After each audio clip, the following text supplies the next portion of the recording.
For years, KTM looked untouchable. Fast bikes, sharp designs, wild performance, and a brand that always seemed ahead of the curve. But behind the orange paint, something was breaking. 265,000 bikes did not sell. Debt climbed to 2.5 billion euros. Production stopped. Dealers pulled back. Buyers started waiting. That is how a motorcycle brand dies in the real world, not with one big announcement, but with confidence disappearing piece by piece. And if you ride, buy, sell, or even watch the market, this matters. Because when KTM gets hit this hard, the shock moves through showrooms, trade-ins, discounts, and every rider wondering what happens next. Watch till the end, because the real damage may not stop with KTM. The orange pileup. KTM is sitting on 265,000 unsold motorcycles. That number alone tells you something has already gone wrong. You do not end up with that many finished bikes sitting still unless the system behind them has broken somewhere. This is not a slow month or a bad quarter. This is an entire year of production that never cleared. If you have ever walked through a dealership and seen bikes sitting longer than they should, you already understand the feeling. Now multiply that across factory warehouses and dealer floors around the world. These are not units waiting for buyers next week. These are units that were supposed to be gone already. Every one of those motorcycles was built with the expectation that it would move. It was assembled, shipped, stored, and financed. None of that process paused. The line kept running, and the output kept coming. What changed was what happened after they were finished. They did not leave. At this scale, the number stops being inventory and starts becoming a signal. It tells you the system is out of balance in a way that cannot be ignored. And once that many units are sitting still, they stop being neutral and start creating pressure immediately. The storage trap. 265,000 unsold motorcycles are not just sitting quietly in the background. They are tying up real money every single day. Storage does not wait. Transport does not wait. Financing does not wait. The cost starts the moment those bikes leave the production line and continues for as long as they remain unsold. At a small scale, that kind of pressure is manageable. At this scale, it becomes something else entirely. You are no longer dealing with leftover stock. You are dealing with a massive amount of capital that is locked in place and not returning anything. It does not matter how strong the brand is. That kind of weight changes the situation quickly. Anyone who has ever had money stuck in something that would not move understands the problem. It limits what you can do next. It reduces flexibility. It forces decisions that would not have been necessary otherwise. Multiply that across hundreds of thousands of units, and the pressure becomes constant. There is also no easy way to turn it off. You cannot simply remove the cost or walk away from it. It stays there, building day by day, adding strain to the system that has to carry it. Once that pressure reaches a certain level, it does not stay contained. It begins to affect how the market itself reacts. If you're following this breakdown and it's making sense, hit like so more riders see it, subscribe for real market analysis like this, and share your take below. What you're seeing here matters more than most people realize. The market turns. When that many motorcycles are sitting across warehouses and dealer floors, the market does not stay stable. It adjusts, whether anyone is ready or not. The sheer volume forces movement in pricing, because nothing sits at that scale without something giving. You start to see it in how units are moved. What was once held firm begins to shift. Dealers begin making adjustments to clear space. Numbers that were expected to hold no longer do. It is not a planned strategy at that point. It is a reaction to a situation that has already developed. Anyone who has seen inventory build up knows how this plays out. It does not happen in one moment, it spreads. One adjustment leads to another, then another, until the overall structure changes.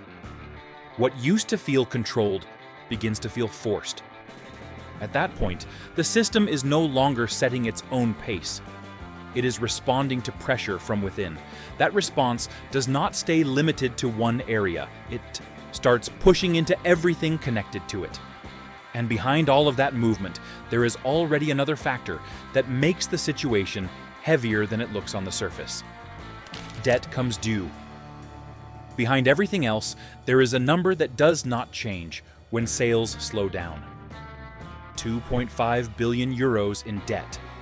That number does not adjust itself just because the situation becomes more difficult. It stays exactly where it is, applying the same weight, regardless of what is happening around it. You can manage slow movement if your foundation is light.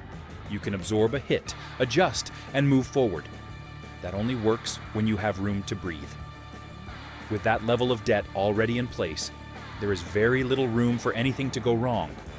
Lower incoming money does not just reduce growth. It tightens everything. Payments still exist. Obligations still need to be met.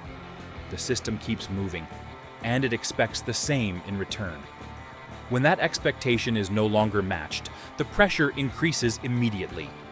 That is where the situation shifts from difficult to serious, not because of one single factor, but because everything is now being carried at the same time. The weight of what is sitting, combined with what is already owed, leaves very little margin for recovery. And once that margin disappears, the situation stops being something that can be managed quietly and starts becoming something everyone can see. Factory blindness. They kept building like nothing changed, but everything around them already had. Output stayed high while the world they were selling into was slowing down. That mismatch did not show up overnight. It built quietly, one production cycle at a time, until the numbers no longer lined up with what was actually happening outside the factory walls. If you have been around manufacturing long enough, you know this is where problems start. Production has momentum. Once lines are running, it takes real discipline to slow them down. That discipline did not show up here. The machines kept moving, the parts kept coming in, and the finished bikes kept rolling out as if demand was still holding strong. There is a point where production stops reflecting reality and starts reflecting assumption. That is where this shifted. The belief that things would correct themselves carried more weight than what the numbers were already showing. By the time that gap became obvious, it was no longer something you could fix with a quick adjustment. That disconnect between what was being built and what was actually needed is where everything that followed began to take shape. A gap like that never closes cleanly once it gets wide enough. And what comes next is where timing becomes everything. Missed warning signs. By the time they slowed down, the problem was already built. Production adjustments did come, but they came late. And late in this kind of situation means something very different. It does not mean a slight delay.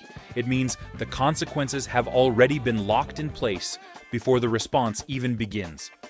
You cannot rewind production. Once something is built, it exists.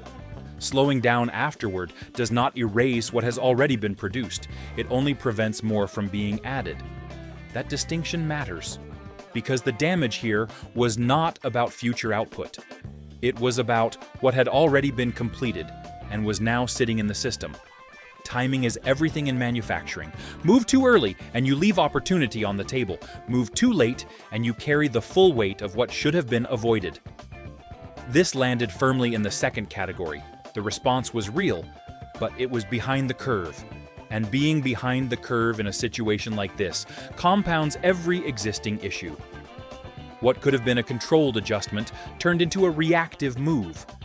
And once a company is reacting instead of leading, the pressure starts building faster than expected. That pressure does not arrive all at once. It builds quietly, layer by layer, until it reaches a point where it can no longer stay hidden. Costs kept rising. This is the kind of pressure you do not see until it breaks something. Costs stayed high while incoming money slowed, and that gap started tightening everything inside the operation. It does not make noise at first. It shows up in smaller places, then spreads outward as the strain increases. Running a company at scale means certain expenses do not disappear just because things get slower. Facilities still operate. Staff still needs to be paid. Systems still require maintenance. Those costs keep moving forward, whether incoming money keeps up or not. When that balance shifts, the pressure starts building in ways that are easy to overlook early on. Anyone who has managed cash flow knows how this feels. It is not one large hit. It is a series of smaller pressures that begin stacking. Each one on its own might be manageable. Together, they start to create something heavier. The longer that imbalance continues, the harder it becomes to correct without significant change. Eventually, it reaches a point where it is no longer about managing pressure. It becomes about whether the system can continue carrying it at all. That moment is not announced with a warning. It reveals itself through actions that are impossible to ignore. Factory silence. When a factory stops, it is not strategy. It is damage control. The shutdown confirmed what the numbers had already been pointing toward. This was no longer a situation that could be managed quietly in the background. It had reached a level where visible action was the only option left. Factories are not designed to stop unless something serious forces the decision. They are built to run, to produce, and to keep output consistent. Bringing that to a halt signals that continuing as before is no longer possible. It is a line that does not get crossed lightly. This was not about optimization or long-term planning. It was about stopping the system from adding more strain to an already heavy situation. Once production halts under those conditions, it becomes clear that the problem has moved beyond internal adjustments. What had been building beneath the surface was now visible to everyone watching. At that point, the conversation shifts from what caused it to what happens next. And what happens next does not stay inside the company. It reaches the people around it. Dealers got nervous. Dealers stopped ordering. That shift happened fast, and it did not require a meeting or a formal announcement. It showed up in smaller decisions first, then spread across the network. When units stop moving, dealers do not keep filling their floors. They pull back, reduce commitments, and start protecting their own position. If you have spent any time around dealership operations, you know how quickly that instinct kicks in. Dealers are not there to take risks for the manufacturer. They are there to move product and keep cash flowing. When that flow slows down, the first reaction is not optimism, it is caution. Orders get trimmed. Deliveries get delayed. Some locations stop bringing in new units altogether. This is not about loyalty or brand belief. It is about survival at the local level. A dealer carrying stock that does not move is carrying risk, and that risk is not shared equally. The manufacturer might absorb part of it, but the dealer feels it directly. That is why the reaction is immediate. They do not wait to see what happens next. They adjust based on what they are already seeing. Once that behavior spreads across multiple locations, the effect becomes visible. Fewer orders coming in means fewer units moving out. The system starts slowing from both ends. That shift on the dealer side does not happen in isolation, and it quickly influences how riders themselves start behaving. If you want clear, no-nonsense breakdowns before the market shifts again, subscribe now. We stay ahead of these stories, so you're not reacting late. Because the riders who pay attention early are the ones who don't get caught on the wrong side. The buyer freeze. Riders began waiting. That is the simplest way to describe it. When something feels uncertain, you do not rush into it. You take a step back, watch what happens, and hold your position. That instinct is not complicated.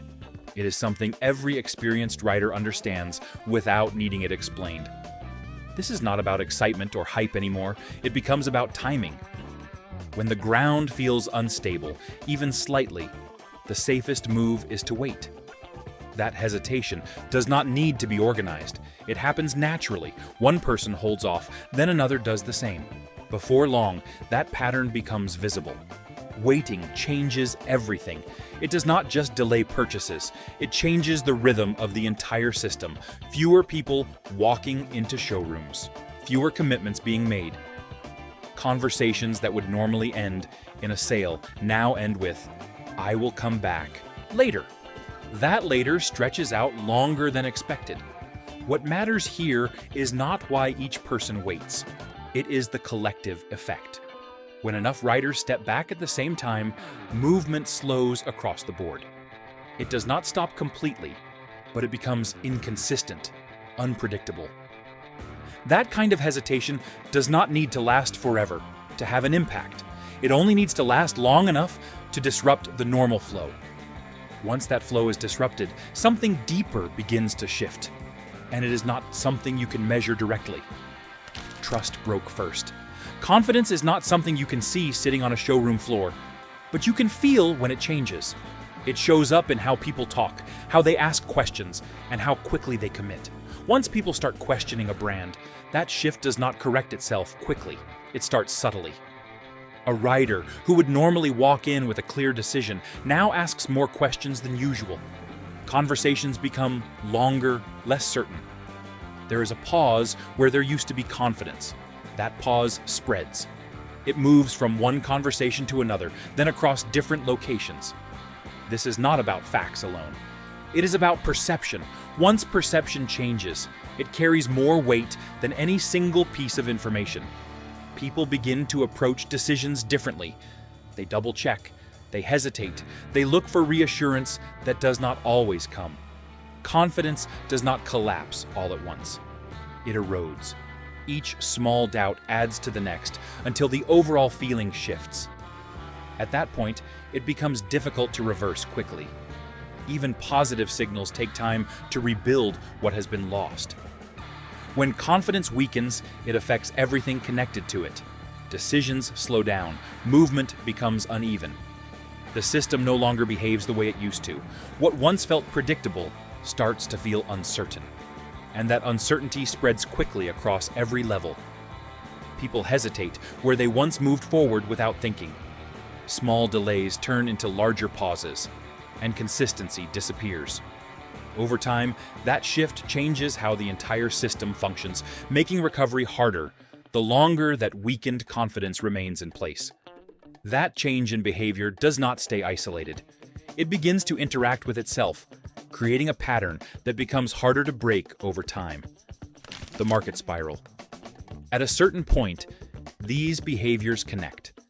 Dealers pulling back, riders waiting, confidence weakening.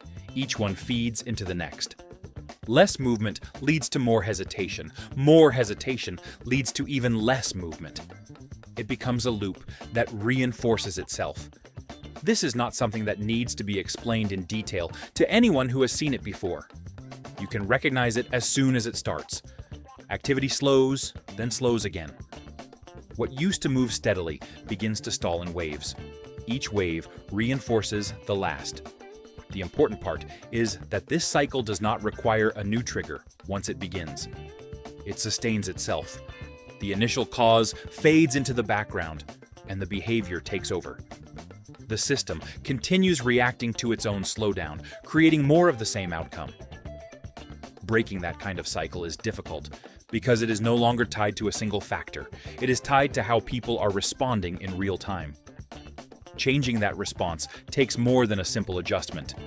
It requires a shift strong enough to interrupt the pattern.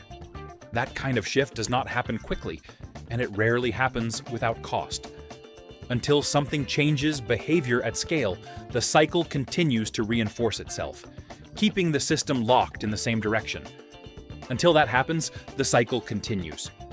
It does not accelerate endlessly, but it maintains pressure in a way that keeps everything from returning to normal.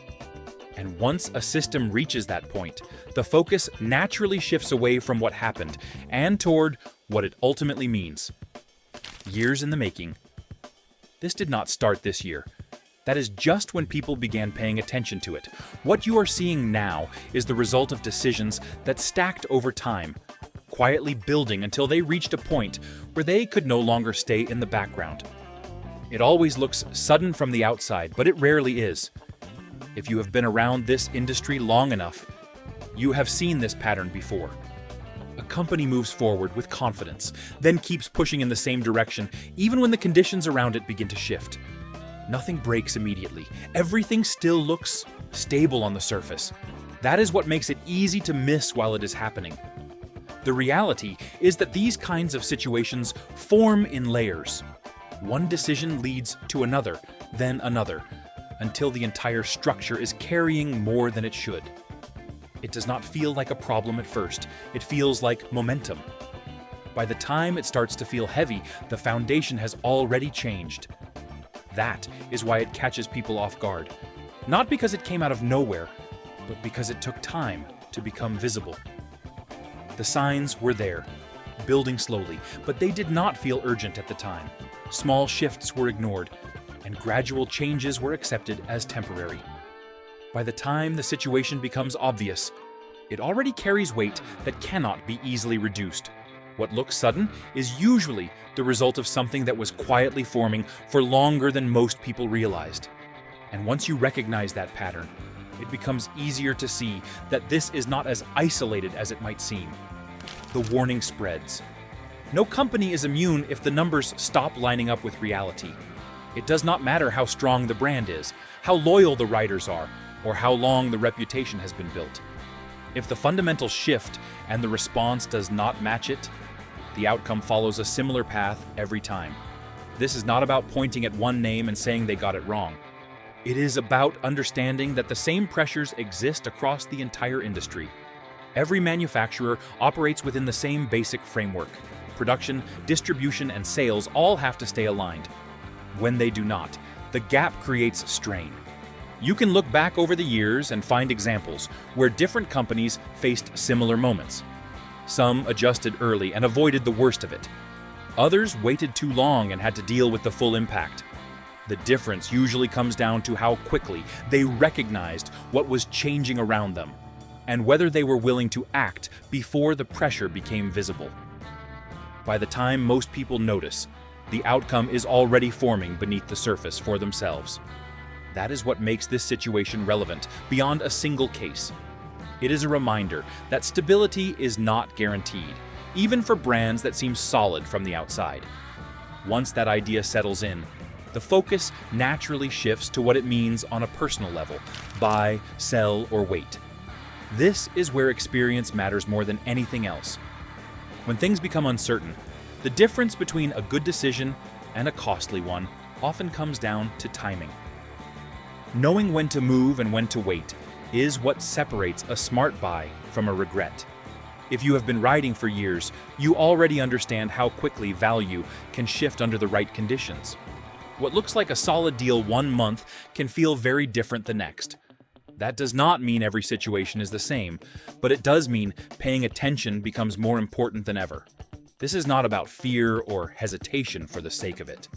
It is about awareness, understanding where things stand before making a move, looking beyond the surface, and asking whether the situation is stable or still changing. That kind of thinking saves money over time. There are moments where stepping in makes sense, and there are moments where holding back is the better call. The challenge is recognizing which is which while everything is still moving. That decision does not come from guesswork. It comes from reading the situation clearly and understanding the signals most people overlook. Move too early, and you carry unnecessary risk. Move too late, and the opportunity is already gone. Timing is not luck. It is awareness built through experience and careful attention. That awareness does not come from guesswork. It comes from having seen enough to know when something feels off. And once you reach that point, the bigger picture becomes clearer. The real collapse. They did not collapse overnight. They reached a point where recovery was no longer simple. The situation was not defined by a single mistake or one bad decision. It was shaped by multiple pressures coming together at the same time, each one adding to the next until there was no easy way out. When people look back at moments like this, they often try to find one clear reason. Something simple that explains everything. The truth is usually more complicated. It is not one factor. It is a combination that builds over time and eventually reaches a breaking point. What matters is not just what happened, but how it unfolded. The way different elements lined up, reinforcing each other until the outcome became difficult to avoid. That is what turns a challenging situation into something more serious. something that cannot be ignored or easily reversed once it reaches a certain point. It builds pressure quietly, then all at once, until the system can no longer carry the weight it created for itself. By then, options are already running out. Understanding that changes how you look at it. It shifts the focus away from isolated events and toward the bigger picture. The pattern, the build-up, the point where it all comes together. And once you see it that way, it stops being just a story about one company. It becomes a lesson about how quickly things can change when the balance is lost. KTM's trouble shows how fast confidence can disappear when inventory, debt, and dealers all turn at once. For riders, the lesson is simple. Watch the numbers before the market forces your hand. Comment below, would you buy a discounted KTM right now or wait it out? Like this video, subscribe for more honest motorcycle market breakdowns, and ride smart out there.